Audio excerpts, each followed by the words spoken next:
Hey guys, it's your girl Nosh. We're back at it. Yeah, we're back at it. We got another message. Guys, remember, these messages are to heal us, bring us more knowledge, bring us together as a community, kind of help each other in a sense, when we feel like we really don't know what's going on. So this is why I do these messages. This is why I take breaks in between tarot readings, because I love doing tarot. I really do. But you know what I love doing most is waking up your soul. Waking up your soul like, yo, what's up? What's going on? Are you awake? Are you living in your intentions?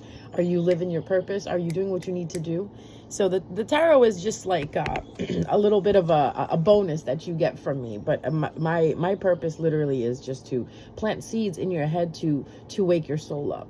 So today's topic is why are some people the way they are, right? Like, you have your people that are kind, are humble, are awakened, and they're living in their purpose, and they're living with intention and not intentionally walking around like robots. But you have to understand. Remember how I always say, without darkness, there is no light, and without light, there is no darkness. We need these people to help us, remind us what it looks like when you don't evolve. So what I'm talking about, those people that refuse to evolve, those people that have the same friends since middle school, high school, college, the same group of friends that they hang out with, the same habits that they had 10 years ago, the same way that they dress, the same way that they think, that's called not evolving. So if you're one of those individuals, you really got to look at yourself and say, how have I changed over the years? What am I doing to change? What am I doing to become a better human being?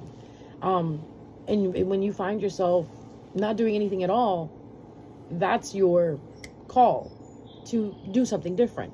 Because as humans, we are meant to evolve, right? And if you are not evolving, what are you doing?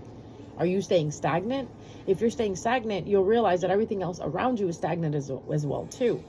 So what I'm trying to say is we need individuals that are not evolving to remind individuals that are evolving that this is what evolving looks like, and this is what not evolving looks like. Like, I know people that are still so immature. Like, I know I've seen people that are very immature, and you would think by now that they'd be grown. You want to go look at how immature people are and how people have not grown? Go look at Facebook. Go look at all your old friends. What are they doing? Are they still doing the same thing? I bet you they are. Those people that you went to high school with, the people I went to high school with, you know what I mean? When I look at Facebook sometimes, I'm like, damn, you still doing the same shit you was doing in high school. Like, nothing has changed.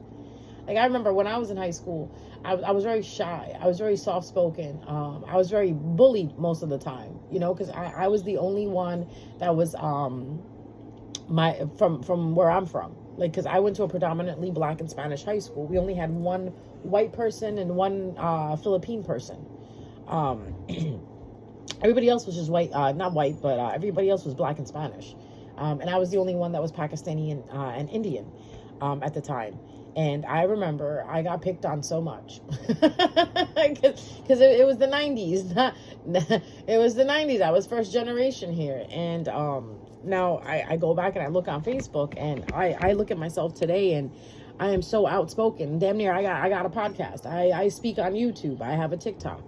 I have platforms that I try to make a change on. And the reason why I feel like I'm talking about this today is because it just hurts my heart that those kids that I used to go to high school with used to pick and criticize and disrespect and make fun of things that they did not understand, which in return made me want to be more different than them than anything. It made me want to be more different from them. It made me want to not be in that neighborhood anymore. Like, I used to tell my mom, why did we move here? These people are so freaking dumb. Like, they don't like, do they not understand that this is not what everybody does, and this is not what we're supposed to be doing? Like, when you live in a neighborhood and everybody does this or everybody has to do it. No, I did not like that. I never wanted to be like everybody else. That was just me from the start. So me doing this, it's not a surprise because I was always that kid that never really followed the drum beat. I created my own. I never really followed the call a line. I did it myself. Like, I was like, you know what, I want to be like that. I'm like, ew, no, that's what everybody's doing. I'm still that person that if everybody is watching a certain movie, like the whole world is watching this movie, I don't want to watch it. I don't want to do what everybody else is doing. That's just something natural in me. So with that being said, I can tell you that as a person in high school, I was very shy, very soft-spoken. But as a child, before I started school, I was loud. I was playful. I used to like dress up like, you know, in different characters every single day. I used to grab my mom's dupatta, her scarf, and I used to put it around me and pretend like I'm one of those Bollywood actors and actresses and dancing around the living room. And then I remember starting school, and 8th grade prom, my mom dressed me up in my traditional clothing to go to prom. And I remember I cried to her because I was afraid of getting picked on. And I did. I got picked on. Everybody in 8th grade prom picked on me for wearing what I was wearing because I was not wearing the dress that everybody else was wearing. Everybody was wearing dresses, you know, the American style dresses, like the Western style dresses. And I had on my little shalwar kameez, which is like, you know, pants and a long shirt and a shawl, like a scarf around. And lo and behold, did I get picked on? Like, oh, what is she wearing? Why does she wear that? Oh, it's so weird. It looks like a sheet. Yeah, that's all the shit that I fucking heard as a kid. When I used to bring my food, my mom used to pack me lunch for middle school, right? And I remember the kids making fun of my food, like why it smells like that. Instead of saying, oh, that's different, that's interesting, what is that? These kids, because they were raised by parents like the ones that they were raised by, would make fun of my food and say to me that my food stinks and this and that. So I would go home and cry and tell my mom, please don't pack me this food. And my mom would be like, but you love to eat this. You love your aloo gobi sandwich. You love your aloo paratha sandwich. You know what I mean? This is how they kill it. This is how they do it to you. Okay? That's why I'm so glad we're living in a world today where you can eat what you want to eat, dress how you want to dress, think how you want to think, and no one can say anything to you. I mean, I hope it's like that, you know, like it seems to be like that, right? I really hope it's like that. But like I said, those same kids are still doing the same shit. They haven't evolved, have not evolved at all. Everybody, every single person that I went to school with, that I sat down and received education with, is still doing the same thing. There's a few of them that are you know, doing different things and blah, blah. But the thing is, they still stayed where they are. I refuse to do that. That shows who's evolving and who's not evolving. I took my culture and where I come from, and I embraced it. Soon as I left high school and I got into college, I was able to embrace my culture. Because you know why? I was afraid to embrace it in high school and in middle school because I always got picked on. Okay? So, but now looking back, and I'm in my 40s, looking back now I can do whatever the fuck I want to do. I wish somebody would tell me what the fuck to do. You know, I will walk out the house with my traditional clothing on, and I wish somebody would say some shit to me. Because I will dead ass be like, what the fuck you looking at? Like, do you like it? You know? So this is how I changed. As I got older, I became more extroverted. I became more outspoken. I actually became the person who speaks her mind. That's how you know you've evolved. So people who do not want to evolve, people who are not growing, are there for a purpose in your life to remind you what stagnancy looks like. Look at them. Look at them, and now look at yourself. Are you like them? I hope you're not. I really hope you're not, because you know what? If you are like them, then that's why you're stuck where you are stuck. A lot of people talk about becoming successful. A lot of people talk about becoming famous and this and that. The main secret of becoming famous or becoming successful is to break out of your comfort zone. Stop doing the things that you normally do. Stop going to the places that you normally would go. Stop hanging out with the people that you would normally hang out with. You want to become a millionaire? Start hanging out with millionaires. Start watching millionaire things. Start watching what they're doing. You know what I mean? Start hanging out where they hang. You want to be smart? Start hanging out with the smart people. Go to smart places. Like, go to art galleries. Go to science affairs. You know, like science events and science exhibits and stuff like that. You have to make the move. You have to do what you need to do. Like, you want to be a painter? Start hanging out with painters. You're not going to hang out with painters, hanging out with mechanics. I mean, you're not going to be a painter hanging out with mechanics. You're not going to be a carpenter hanging out with a construction worker. Like, you get where I'm going with this? You want to hang out with like-minded people in order to become the successful in the area that you want to be successful in. Like, you really got to break ties with what's holding you back. If it's the old friends, like, you do have friends that when you talk about starting a business and they start putting you down, like, oh, you're really gonna do that? Oh, you're really gonna do this? Oh, really? Like, but why? It's no money in that. Get rid of those motherfuckers. They're in your life for a reason. They're in your life to remind you how much harder you have to work, because this is how people think. You're a music producer. You produce some music and people don't like it. Especially people that around your. Let me tell you something. People that are your friends, for some reason, feel that they have the place to put down your ideas and your creativity. Don't let them do that. If you have an idea and you're bursting at the seams with it, go with it. If you feel good about it in your gut, go with it. You want to write that book, write it. You want to tell that story, tell that story. Because I got a lot of stories I can tell that'll put some fucking people to shame. But you know what? It's another day, another time for that. But we all have a story about us. We've all gone through certain things. We all have evolved. I hope so. And if you haven't evolved, now is your time to do it. Start being different. Why are you being like everybody else? At one point in the 90s and in the early 2000s, it was like you have to be like everybody else. Even celebrities are getting called out now. Nobody even wants to be like celebrities because they suck. You know what I mean? So what are you doing? Are you in the same pond as everybody else, or are you in the ocean meeting different creatures and different things? It's not really, like, don't literally go into the ocean. You know what I mean? Like, you get what I'm saying.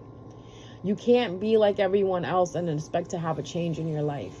You gotta be different. You gotta break the mold. You gotta go off. You gotta make your own wave. This is why half of the world is the way it is, because it thinks that it needs to think like everybody else. When you think differently, that's when you break the mold. So today's message is all about growing, evolving, making your dreams come true. Doesn't matter how silly your dream is.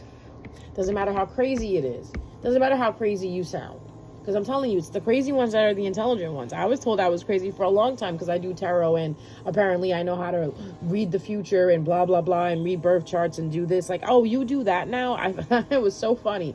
I ran into somebody that I knew about 15 years ago, and they said to me, oh, I saw your TikTok and I saw your Instagram and how you, like, do spiritual workings. And I was like, uh-huh. And they're like, oh, I didn't know you do that. And I was like, yeah, I do. Oh, that's crazy. What's so crazy about it? Like, maybe they didn't know what words to use, but that's what they said to me. Like, oh, like, that's what you do. That's interesting. I'm like, thank you so much. Do you even make money off of it? And I said, it's not about the money. It's when you're acquiring your dream, it's never about the money. When you're acquiring your dream, or you're trying to attain your dream, or trying to make your dream come true, it's never about the money. It's about how you feel. Yeah, money is the bonus, but it's how you feel. When you've been trapped for so long in a cave, and finally you're able to break free from it, it's that moment that you feel. That's what it's about. When you've been running for so long and you finally get to sit down and take that water break, that's what it's about. It's about working out so hard and then you finally see the results. That's what it's about. It's about sitting down and writing a book and then finally have it in leather-bound covering on a bookshelf with, like a stamp on it that says New York's bestseller. That's what it's about. When you design clothing and you see someone wearing it and you see your label flying out with your name on it, that's what it's about. It's about how you feel when you get something done. Something small. It's about after you finish washing the dishes and you see the dishes in the rack drying. That's what it's about. It's after cooking a dinner and watching everybody eat it and saying to you, oh, that was really good. That's what it's about. So what is it that you're doing? What is it really about for you? Do you like waking up every morning and doing the same shit over and over again? That's stagnancy. Try to find things to break your routine. Try to live out the elements. Try to live out the box for once in your life. Try to do something new. Go back to being that child that didn't fucking care about anything and was dancing in the fucking ShopRite aisle when they heard their favorite song come on. It's about that child that grew up being told that they can't do this and they can't do that, and now that when they're an adult, they're doing everything that they want to do. That's what it's about. So if there's anything you can take from this message today, please evolve. That's what this message is saying. Please evolve. Please check yourself and see if you are the same person you were 6 years ago, 6 months ago, 6 days ago. If you are the same person, please change. Please change. And if you don't want to change, then we already know that you're one of those that doesn't want to evolve, and that's fine. Looking at you is helping me understand why I do want to evolve, why I don't want to stay in stagnancy. So think about it. You never been to the beach? Go to the beach. Never been to the movies alone? Go to the movies alone. Never had dinner alone? Go have dinner alone. I'm telling you, it's freeing. It's very liberating when you do these things. Very liberating when you leave a toxic relationship, when you leave a toxic marriage, when you leave a toxic relationship. It's very liberating. For all of those who've been stuck in the same rut for the past 10 to 20 years, can you please do something about getting out of that rut? And please don't give me excuses like, oh, I can't, I don't have enough money, this, and that. Trust me, when you want something, you will do it. You just have to want it enough. Anything is possible. Trust me, anything is possible. All right, guys, I'm going to leave you with that. I hope you enjoy it. I'll see you next time around. Bye, guys.